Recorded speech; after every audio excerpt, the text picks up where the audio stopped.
Hi guys, I'm Erik Voss, and Guardians of the Galaxy Volume 2 is here, and I can't wait to talk about it, but quickly, I'm gonna break down the post-credit scenes. Now, I'm sorry if there's a bit of an echo in here. We're moving into a new studio, which you can't really tell because it's the same blue screen, but I'm not lying to you. But yeah, this wouldn't be a Marvel movie without post-credit scenes. They want to make sure we learn the names of all 20 million visual effects artists. And yeah, obviously, big spoiler warning here, not just for what's in the post-credit scenes, but for the whole movie of Guardians of the Galaxy Volume 2 and what might be coming up in future MCU films. I'm just gonna be covering a lot of stuff, so really you should just go watch the movie. Don't get mad at me, I'm sensitive. Okay, so here we go. James Gunn put 5 scenes at the end of this movie, which rolled during and after the credits, because hell, why not? The first of these scenes shows the Ravager Kraglin, who, by the way, is played by Sean Gunn, brother of director James Gunn. He's wearing Yondu's head fin and practicing whistling to control Yondu's yaka arrow, given to him by Peter Quill after, and again, one last spoiler alert here, Yondu died, sacrificing himself to save Peter. And of course, shortly before that, Yondu told Peter that he actually controls the arrow with his heart, not just the fin and whistling. And that might be why we see the arrow go way off target when Kraglin tries to use it, right into Drax's chest as Kraglin backs away awkwardly. Now, I know this is really just a funny scene, but there may be some significance to seeing Kraglin receive Yondu's iconic weapon. Like, it could be implying that in the third Guardians movie, which is happening, Kraglin might take over as the sort of successor as the lawless but pragmatic Ravager that Yondu always was. It's also rumored that Sean Gunn might appear in the Infinity Wars movies, so we may be seeing him even sooner than that. Okay, moving on. This second scene shows Sylvester Stallone's character, Skarat Ogord, assembling various Ravager leaders to carry on Yondu's mission and steal some shit. Okay, so who are all these people? So there is Charlie 27, that's played by Ving Rhames, and Martinez, who's played by Michael Rosenbaum, aka Lex Luthor from Smallville, and then Aletta, that's Michelle Yeoh. There's also Mainframe, and I don't know if you caught this, but that voice is Miley Cyrus. Now, all these guys were actually part of the original Guardians team in the comic run in the 60s, so it's pretty cool to see James Gunn bringing them all back together like this. Also, this red dude is Kruger, and notice how he's harnessing mystical energy, the same exact visual style of Doctor Strange. And that's because in the comics, this character is connected to Doctor Strange. He actually succeeds him as the Sorcerer Supreme. Now, Skarat is a super interesting character, and the movie doesn't really get into his comic backstory. Like, he's just a Ravager captain here, but in the comics, he's known as Starhawk, and his storylines involve time travel. He actually relives his life over and over again. He's a very cool character. Now, I'm not sure if the third movie will get into all of that stuff, or how much that movie will feature all of these guys, but Gunn has said that he enjoyed working with Miley Cyrus, even though she just has like one line here, and he might have more in store for her character. Okay, moving on, a little later in the credits, things get interesting. We see Aisha licking her wounds, plotting her revenge, revealing that she engineered a new being that's the next stage of their evolution just to destroy the Guardians. Then we see this golden birthing pod, and we hear a faint heartbeat, and Aisha says, "I think I shall call him Adam." So she's obviously referring to Adam Warlock. In the comics, Adam Warlock is also referred to as him.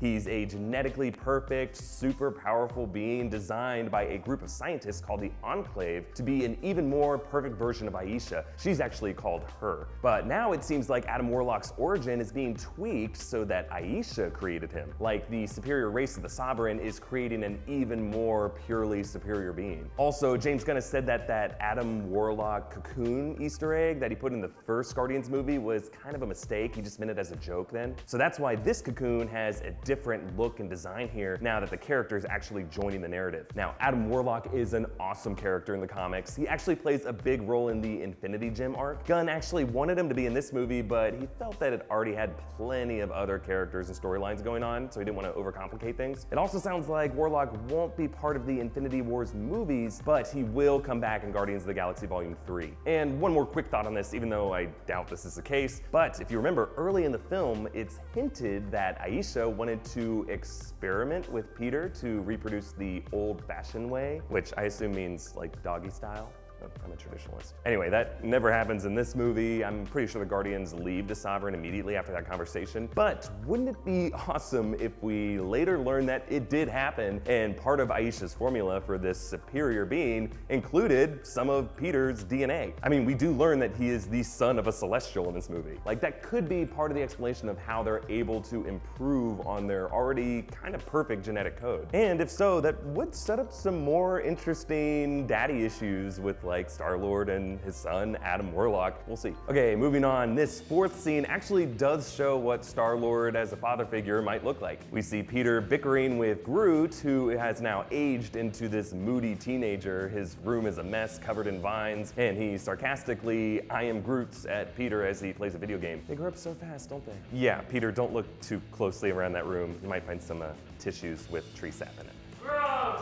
But seriously, Groot is growing super fast. Like, he was just a potted plant a few months earlier in this timeline, and then now he was a baby in this movie, and it sounds like we'll see an even more fully formed version of Groot beyond his size in the first movie. Moving on to this final scene, which plays actually at the end of the credits. It shows Stan Lee in his fishbowl helmet spacesuit rambling on with these guys. Now, these are Watchers. In the comics, they're all-seeing cosmic beings who observe intelligent life throughout the universe. Now, if you remember, this scene is a callback to the earlier Stan Lee cameo where Yondu and Rocket are passing through various dimensions, including one with Stan telling the Watchers about the time he was a FedEx guy, referencing his cameo in Captain America: Civil War. And now they're just like, peace, and they leave him behind without a ride home. Now, it's actually pretty interesting to see Stan Lee hanging out with the Watchers, because here's a weird theory. In the comics, there's the Watcher character Uatu, who's kind of the main one. And it's possible that Stan Lee wrote himself into the comics as this character, because think about it, Stan Lee shows up in so many different superhero universes. He's kind of like his own Watcher in the cinematic world. It would explain how he's able to break out of the MCU and then suddenly show up hanging out with Spider-Man. And before you judge me, this theory isn't too out there. One person who does agree with it and did put this connection in there for that reason is James Gunn. Okay, so those are all the post-credit scenes for Guardians of the Galaxy Volume 2, but keep an eye out for more videos that we got coming out for this movie, including a full breakdown of all the Easter eggs and the awesome song choices in this movie. Like, yes, they are fun and catchy, but they also have a deeper layer of meaning that connects to why the characters are doing things. And if you like this video, please hit like and subscribe to New Rockstars and share this video with all your friends. You can also contribute to us on Patreon. Thanks so much to all of our current patrons, especially my good buddy from college, Chris Kell. Dude, let's catch up. I think I still have one of your shirts. Anyway, Chris and everyone else watching, you can hit me up on Twitter at Erik Voss with any thoughts you have about Guardians of the Galaxy Volume 2. Let me know what you thought of it. I love this movie. I can't wait to talk about it more. You can also follow New Rockstars on Twitter at New Rockstars for general updates on all of our videos. All right, thanks for watching. Bye.